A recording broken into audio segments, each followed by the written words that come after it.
Rated M for mature. Audio is everything.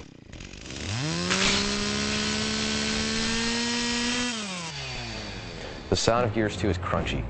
In one word, I'd say meaty. I talked to Mike Larson, who's the audio director on the project. I'm like, Mike, it's gotta be crunchier. He's like, what does that even mean? I'm like, it just needs to have that crunch.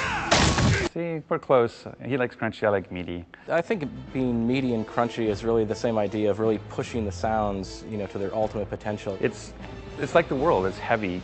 It's grounded. It's substantial. You can't have thick characters, big monsters, heavy environments, grounded environments, and have tinny, light sounds. They have to carry their own weight as well. It needs to hit, it needs to have punch, and it needs to just deliver and solidify what the entire experience is.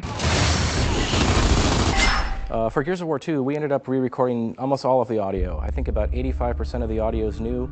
We recorded all new weapons, all new ambience, all new voiceover, and all new music. The Lancer sound effect is new, it's punchier. The Hammerburst has an all-new sound.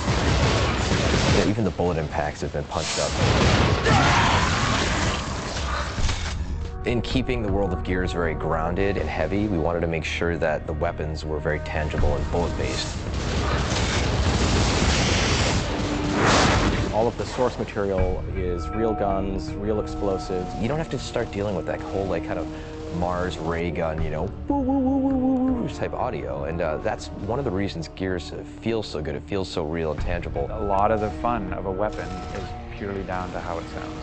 It's about that feedback mechanism, about the rumble in the controller, but that sound is what really sells it to you.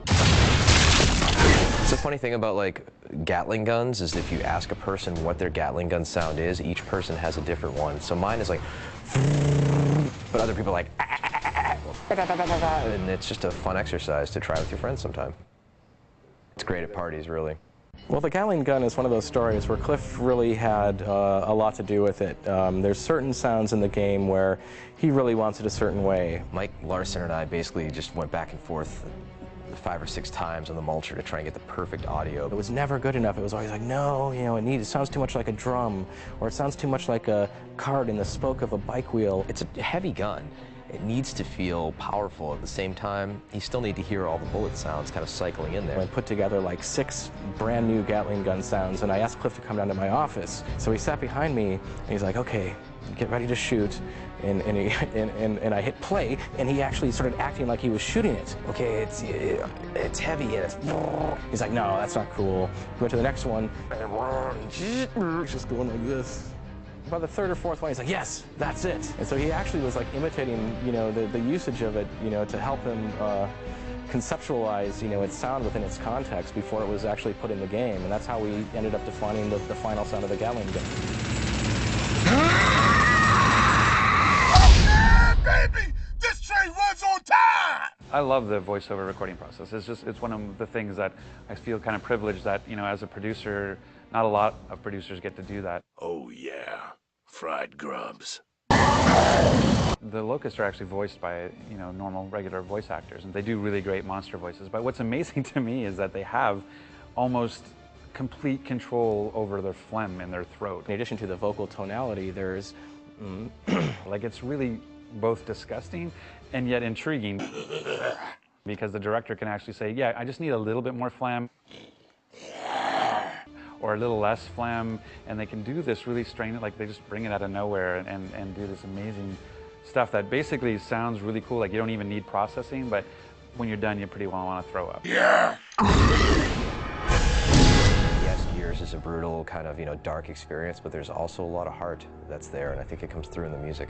When you have a theme like Hope Runs Deep, you definitely are trying to incorporate that into the music and trying to have that sort of, it can't be depressing, it has to have its upbeat, patriotic moments, it's sort of, driving battle tracks and those sorts of things. So you definitely want to have that carry you through, that you feel like you're fighting the good fight and that you want the music to bring you along on that trip. scoring for Gears is actually a lot different than scoring for a film. We were fans of Steve Jablonsky's work, from his work in Transformers as well as his work in Texas Chainsaw Massacre, and he's a very prolific A-list Hollywood musician. The score for Gears of War 2 is cinematic in respect of the instrumentation I chose to use. You can do effects with the orchestra where you can't tell, is that an orchestra or what is that? Depending on where the string players place their bows on the strings, or you can just have them, they don't like to do this because it ruins their instrument, but you can have them banging on their instruments, making cool noises. There's that whole factor when you get goosebumps that you can't force, you can't fake it. And once we had acquired some of the early tracks from Steve Jablonsky, I put it in my little memory card, I put it in my car, I was driving home one day, and wonderful afternoon, top down, game's looking great, feeling good, and the music started building to a crescendo. And I looked down at my arm and I actually caught myself getting goosebumps. And I swear to God, you can't fake that, you can't force that.